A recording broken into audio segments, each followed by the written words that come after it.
Почитувани добро вечер, јас сум Александар Видиновски, вие гледате Само вистина на Канал 5 телевизија. Вечерва имаме малце поинаква Само вистина, ќе имаме интервју со надворешно политичкиот коментатор и наш добар пријател и познаник Љубомир Гајдов.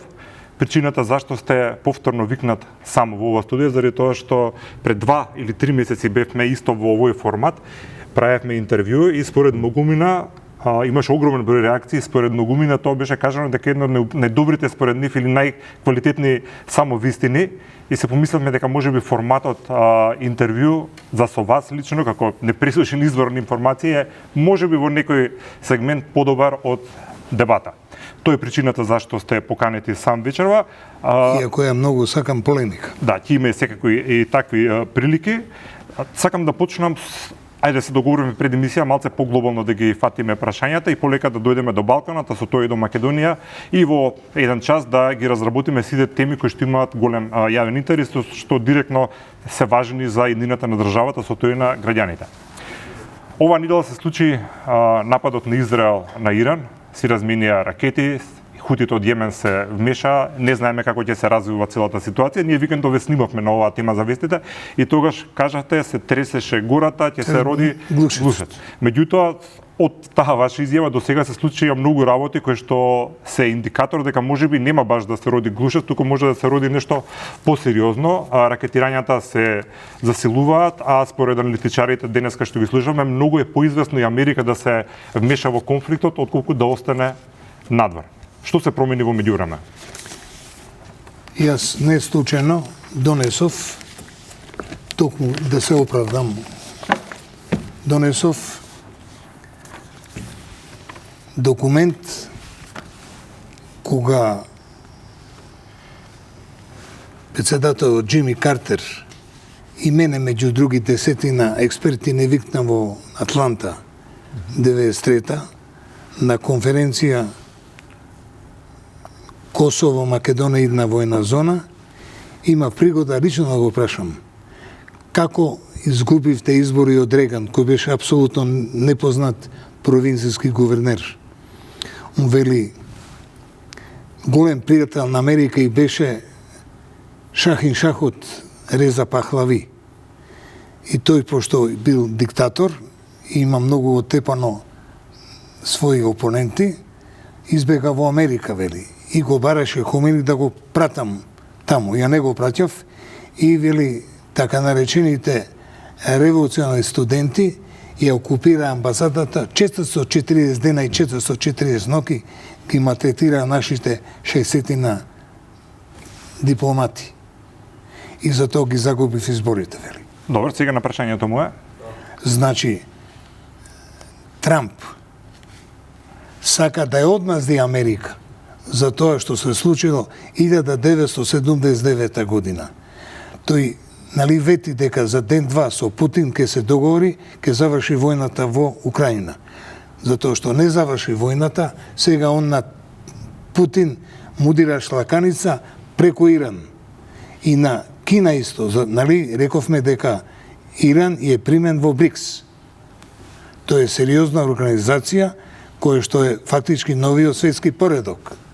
И сега, Трамп, но ке гледам, сакам некам да го бомбардирам, да довршам тоа што Израел не направил. А тој нали се фалеше, јас сум миротворец, нема да правам војна. Имам тука едно прашање. Зошто тогаш му требаше буџет од 1000 милиарди долари? Значи, он дојде на власт со помош на војно-индустријот комплекс. На кој начин му дира шлаканица на Путин, кога можеби ова сега Руската Федерација да го протолкува, сегде се разборичкуваат работите, да имаат поголема отворена врата, да удрат посилно во Украина. Бидејќи кога конфликтите се разгоруваат, тоа е мотив, претпоставувам, за уште пожестоко да се решат со војни средства политичките проблеми. Одлично проблематизирање. Путин нема да ја прекине окупацијата и војната во Украина додека не ја освои Одеса. Значи, он сака од Украина да направи континентална држава, да им го затвори излезот на морето. Тука е близко до Дунав и Украина ќе биде една обична, како да кажам, провинцијска држава. Јас сум бил дописник од Киев. Мислите дека ќе успее во тоа? Па кој ќе го спречи? Кој? Украинците? Зошто до сега не го направи тоа? Колега, тој што не летал со авион од Европа за Јапонија и Кина, не знае колкава е Русија. Тогаш ќе свати која е тоа сила. Плюс, кога дојде Путин, јас случајно сум бил со двајца мои пријатели во Њујорк на аеродром, кога на 31 декември 99-та Јелцин се појави и рече: сега поднесов оставка, го оставив заменик мојот премиер Владимир Путин. Во една реченица, има ли шанси ова да прерасне во оригинален конфликт што тешко ќе се контролира? Тоа зависи само од хормоните на Трамп и Баба Ванџа. Сака да каже дека тој е мастермајнд на целата операција? Он што го он нали отиде, го напушти Г7 во Канада и што рече? Одам во Америка, ќе се случи нешто големо. Значи он сега ги собрал своите од Совет за безбедност, национална безбедност, да му советува што да прави, а тој никого не го слуша. Тој прави што сака. Денешните, се извинувам што ја прекинувам, и денешните извештаи се дека само Америка како војна сила има ракета која што може да ги уништи подземните нуклеарни силоси на... Нема такво нешто. 17 метар под земја нема такво нешто. Па ги гледавме анализи, имаше и на CNN и на Sky News, буквално се симулации, ја го заборев името на ракета, израелците тоа не го посетуваат, само американците. Истата приказна ја говореа и Буш и Тони Блер, дека Садам Хусин има оружје за масовно уништување. Изговор за војна. Добро, која е целната, крајната цел? На цел... Крајна цел е евреите го донесува Трамп на власт во Америка. Вториот пат. Зошто? Зашто госпоѓа Камала Харис имаше изјава дека ред во Блискиот Исток има само со решение со две држави. Значи, кога ќе дојде она на власт, рече, ќе ја признае Палестина за држава. Дали има некаква опасност од Македонија, за Македонија, ако евентуално тука се разгори судирот? И директна или индиректна? Директна, предпоставувам, со некој нов бегалски бран, такво нешто, индиректна со економски последици, да речеме некакве. Бегалски бран не ни бега. Зашто бегалци ки има, еве, Техеран е 10 милиони. Што вели Трамп? Бегете од Техеран. Значи, он им кажува меѓу редови дека ќе го нападне Техеран. Или дека му дозволил на Натанијаху да го нападне и Техеран. Зашто до сега Натанијаху вели, ја само ги напаѓам војните цели. А Иран ги напаѓа цивилните цели во Израел. Израел е мала точка на тоа големо море арапско. Зошто Трамп не успеа да воспостави мир во Украина со таа брзина за која што ветуваше или кажуваше дека е способен да го направи? Не може, затоа што тоа зависи од Владимир Владимирович Путин. А тој има 4 цели. Четвртата цел е да ја денацифицира Украина. Се уште во Украина има луѓе од нацистичките предци. И Путин исто им, тоа му изговор, тоа не е причина. Тој имал 50 години да го реши ако било некој проблем. Тој решил, па она што мене ме загрижува, тој вели дека Украина вечешка држава, као што велат бугарите за нас. И затоа он сака да ја врати на мајка Русија. Во жив интервју, и украинскиот патриарх Филарет се расплака. Што плачете, ваша светост? Абе, дете, вика, ние украинците и вие македонците сме најнесретни нации. Зошто? Па ние сме мајка и татко на Московска Русија, а вие сте преку Охридска архиескопија мајка на Српската патриаршија, а не ве признава. Значи сега Путин сака тоа да го поништи и да ја врати Украина во мајка Русија. Две прашања во однос на конфликтот во Украина и во Иран и Израел, секако со Македонија. Првото прашање. Зошто ние македонците за жал сме познати по тоа што можеме да се поделиме по сите прашања, а сега се поделивме и околу тоа дали Израел или Иран, дали Иран треба да му се дозволи да развие нуклеарно оружје и дали Израел има оправдување ова што го прави кон Иран. Газа е трнувам на страна, бидејќи тоа е една многу друга сентиментална тема, тамо други процеси се случуваат, ќе разговараме и за нив. Кој е мотивот на Нетанијаху? Нетанијаху кој не војува, ќе иде во затвор, зашто има 22 кривични пријави за корупција. И затоа он стално војна прави. Отепа 55.000 цивили во Газа. И сега ова е само еден чекор понатаму, пошто не може да го реши проблемот на Газа со Хамас, тој ја врти топката према Иран. А Иран е многу сериозна држава. Пазите, овие денови се враќа една тешка американска болест, промена на режимот. Режим change. Тие се надеваат дека со тоа што ќе му прават на Путин економски санкции, ќе го променат режимот на Путин. Второто прашање, зошто, како што велите, и тоа многу други го велат, дека македонскиот и украинскиот народ, да речеме, се оспорувани, негирани, по тој основ делат слична историја, зошто голем дел од македонците во таа војна и со симпатии гледат на тоа што го прави Русија? Путин ја дигна Русија од пепел. И според мене Путин, без оглед што се однесува како Хитлер, е најголем државник на 21 век, му нема конкуренција.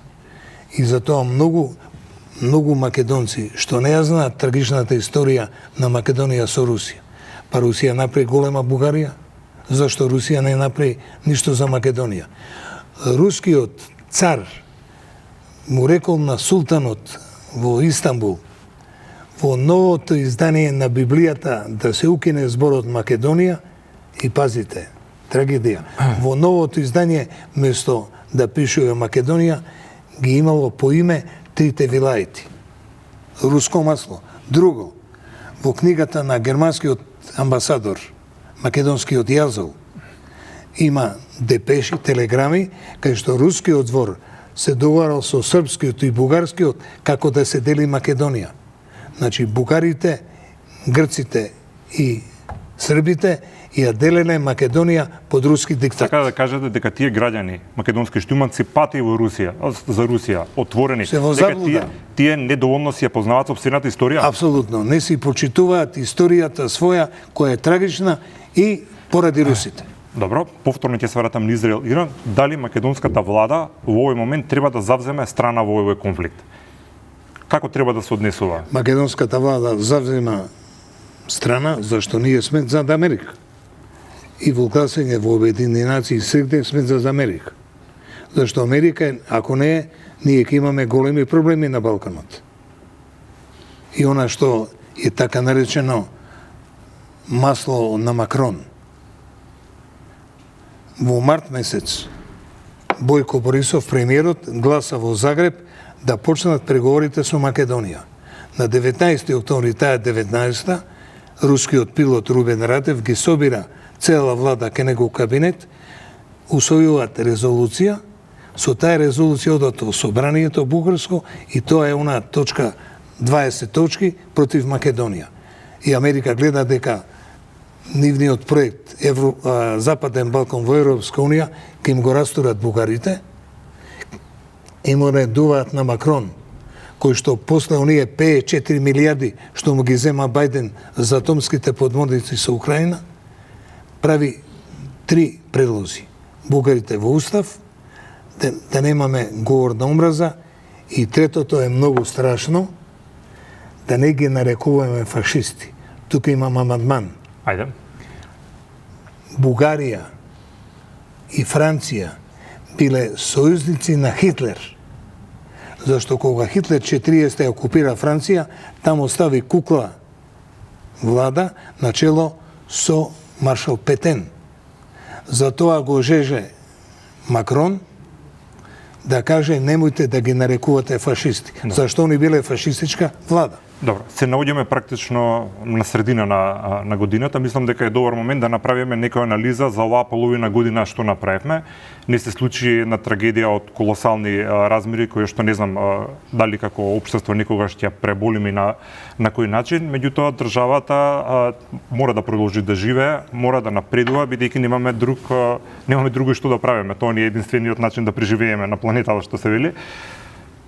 Дали тргнавме кон патот да имаме нормална и функционална држава. Дали вие со вашето искуство од над половина век новинарство сте следеле многу процеси, дали може да препознаете дека државата фаќа еден правец, посигурен, попредвидлив и правилен? Мислам дека изјавата на бугарскиот министер за надворешни работи Георг Георгиев и председателот Румен Радев завчера на пресконференција со нашава председателка, професорката Сигановска, дека Бугарија нема нови барања и е завршен проблемот со Бугарија. Нашиве, да не ги изменувам се начело со премиерот, да се откажеле бугарите од амандманите во Европскиот парламент. Тоа е далеко од памет. Значи, изјавата на бугарскиот министер и на председателот дека бугарите веќе немаат никакви нови барања, освен тоа што е подпишано и е фактички доказ тоа што го бара Мицковски и неговата влада. Да, допред 2 минути, зборувајќи за Радев, кажавте дека тој многу често ги изменувал ставовите, односно дека првен не гласал да се запре Македонија, односно на низиниот евроинтегративен пат, меѓутоа потоа ги собрал, нели, како што кажавте, цела влада, и тука се ставила пречка. Ако е така, ако го имаме несигурен партнер за договарање, зошто тогаш му верувате во овој случај на Радев дека тоа ќе биде последно и нема да има нови услови? Во спорот меѓу Исланд и Данска околу Гренланд, изјавата на исландскиот министер за надворешни работи не интересира таа Санта мраз, сега Гренланд е во Данска. Во меѓународно јавно право има правило, принцип. Изјавата на министерот за надворешни работи ја обврзува државата. Во ред. Да речеме дека е така. Тогаш знаете ли колку министри за надворешни работи дојдоа во Скопје пред Преспанскиот договор, кога требаше да се направат уставните измени? И премиери. И премиери кои што не убедува дека ова е клучниот чекор за членство во Европската унија, дека ова е нешто што мора да го направиме, да продолжиме, дека ова е последното и така натаму. Видовме дека не е така. Ќе си дозволам да се кажам, бевме излажани. Ако е така, дали паѓа во вода вашата теза дека тоа што ќе го каже министер за надворешни работи има јачина на закон? Секоја членка на Европската унија може да плови на принципот на солидарност, а тоа значи вето. Секоја од 27-те држави може да каже вето. Значи може секој да каже што сака, ама секоја држава има право на вето. А ова сега, што бугарскиот министер рече, немаме други барања, освен тоа што сте подпишале, за мене е веќе карт бланш да почнеме да преговараме и да ги ставиме бугарите устав. Зошто толку им верувате на бугарите и на нивните? Не им верувам на бугарите, ич не им верувам. На кој?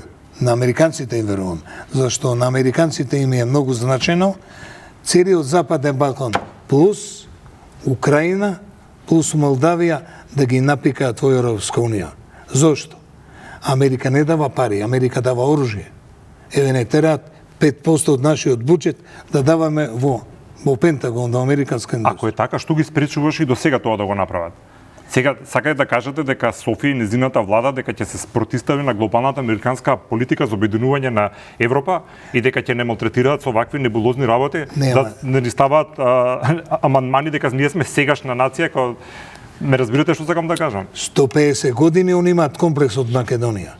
Македонскиот бренд во книгата на професор Кени, оксфордски проректор, историја на филозофија, пишува во 4 век пред нашата ера во Европа се раѓа првата европска држава Македонија. Тоа ги боли и грците, и бугарите, и сите. Брендот е голем.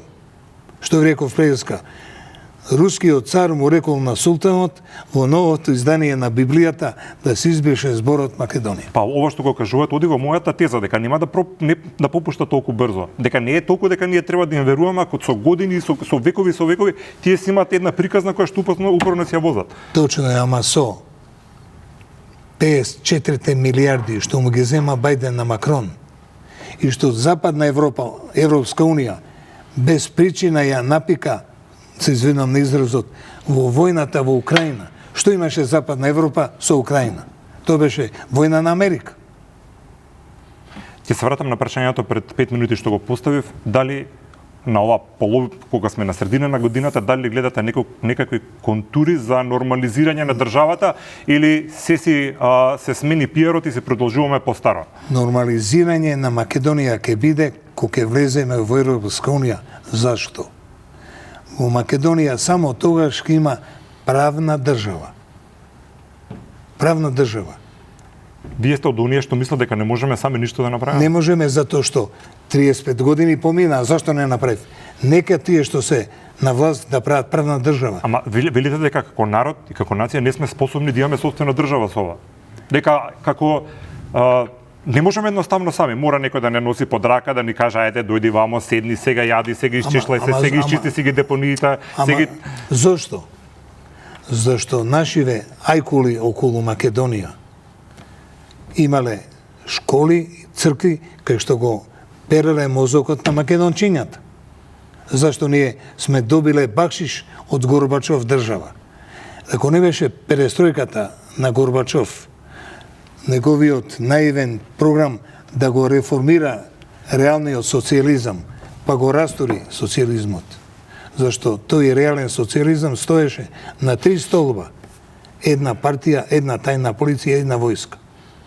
Југославија и Русија и Стапетас. Сега доаѓате на мојата омилена тема и на моето клучно прашање. Зошто не научивме вистински да си ја сакаме државата? Ќе почнам од политичарите, не зборувам за актуелната влада, зборувам за 30 и кусур години политичари во Македонија. Практично имам впечаток дека тие не се свесни дека имаат историска шанса да направат држава на еден народ кој што со векови страдал, крварел, дал многу жртви, бил репресиран, угнетуван, асимилиран. Најлошите работи ни се случувале. Сега конечно имаме шанса нешто да направиме самите со себе и ние таа шанса ја прокоцкуваме. Граѓаните како гледаат на ова? Практично се поделија во 3 групи. Едната група рече не можам се замарам со вас, се одселија. Една друга група граѓани тотално не се заинтересирани што се случува во државата, доволно име во калитеа да отидат да пијат мохито и да си слушаат музика најчесто од соседите, не ни знаат никој премиер ни председател ни опозиција ни ништо, и една друга категорија граѓани што отида во еден друг екстрем, во еден друг радикал, кај што велат само планктоните се постари од македонците. Каде се изгуби здравото македонско прогресивно интелектуално крило кое што треба да направи навистина добро за државата. Каде изгубивме желбата, стопати го праша ова. Зошто само ние немаме некој кој што вистински искрено ќе потегне напред? Кога Зоран Иванов во емисијата негова Пресинг на 21 март 2011 ме праша кој е проблемот на Македонија. Велам, има Македонија морално лудило. Немаме етика. Цел ден го слушам Мицковски говори етика па етика. Може ли политичар што лаже да говори за етика? Не може. Лажењето е првиот доказ дека не е етичен. Што лаже? Работа ми е да ви спровоцирам, морам да дознам зашто лаже. Така. Се допаѓа. Рече ли дека нема да употребува биша Северна Македонија? Рече. Рече ли дека ќе ги амнестира нестрекниците од 20? Рече ли 5000 ќе ни даде месечно додаток на пензија? Ете ги 3 докази. Сега, ако има избори, ќе ги изгуби изборите, зашто 450.000 пензионери што му дадоа карт бланш, ќе речат, ова е неизлажно. Добро, сега мора малце да се ставам да ви аргументирам. Ајде. Дали имате вие како пензионер сега 5000 денари поголема плата? Не. Пензија се извинувам? Немам, доби 2 пати по 2500, а не месечно. Добро, 2 пати 2500, тоа се 5000 денари, линарно зголемување.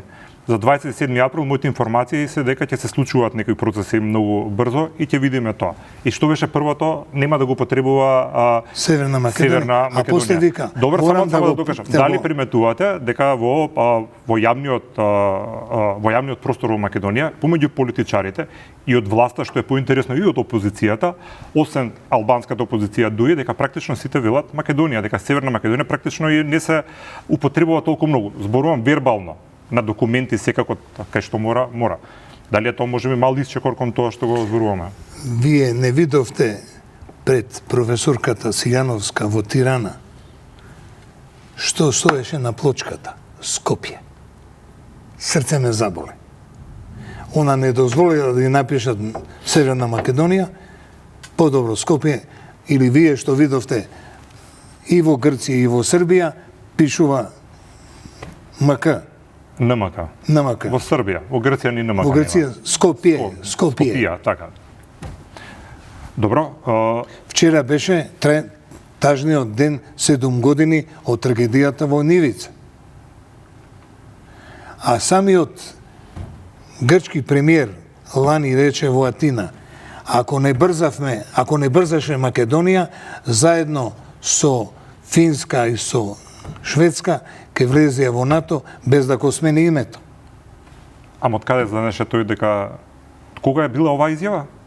Лани во Атина. Он се повика на војната на Украина, на проширувањето на НАТО. Меѓутоа, кога се потпишуваше предпанскиот договор, претставам никој не знаеше дека ќе има таков воен конфликт. Американската амбасада. Ова само да имам дали е тоа доволен аргумент, што сакал да каже Ципрас. Ама не, тоа е многу сериозна работа. Апсолутно, за тоа разговараме. Во Ману имаше конференција на 11 септември 2018. Само ја кажував 5 елементи зашто не требаше таков договор. Зашто тоа на Америка и требаше Македонија во НАТО. Зошто? Зашто од Суботица до Врање имаше голема антинато дупка. Никогаш Србија нема да влезе во НАТО, никогаш. И Америка беше уплашена таа дупка да не помине од Врање до Гевгелија. И затоа стискаше да влезе Македонија. А подпредседателот на влада Николовски во жива емисија рече дека Заев и неговиот министар имаат земено 25 милиона евра мито да потпишат таков антимакедонски договор. Денеска читаме наслови по медиумите дека градоначалникот на Кочани поднесува кривични пријави против угостителски објекти во градот, бидејќи според него не почитувале стандарди за работа, дека повторно граѓаните биле небезбедни. Гледаме дека малце кило води работата околу третманот на овие што се повредени. Моето прашање искрен одговор. Дали мислите вие дека државата и политичарите и од власт и опозицијата, ќе објаснам после зашто зборам десите, ја научија вистински лекцијата од Кочани или пробуваат само да го менеджираат процесот, да имат помалце политичка штета лично за нив? Да не беше револтот на родителите и роднините на несрекниците од Кочани, премиерот и неговиот министер за полиција, до ден денеска ќе ги крија полицајците што конечно ги опсија. То не ли е доказ страшен? Добро, тоа е ваша предпоставка сега. Не. Ама зашто до вчера не ги опсија? Зашто? Треба елементарна логика, не треба да бидеш многу филозоф и да имаш теоретско мислење. Али ако направиле таков ризичен, сега пробувам логички да размислам, ако на они во тоа сценарио што го виделите, вие направиле сложена политичка операција да се заштитат луѓето кои што мислеле дека треба да се заштитат, сепак не успеале. Дали мислите можеби дека едноставно обвинителството и страгата дошло до таа фаза за да дојдат и овие луѓе наред? Ама сега да ги уапсат со образложение, то не е Алибегова слама, може домашен притвор, она, затвор, како се вика, фактички притвор. Затворски притвор. Која е најголема опасност за македонскиот идентитет за кој што толку многу жестоко се бориме?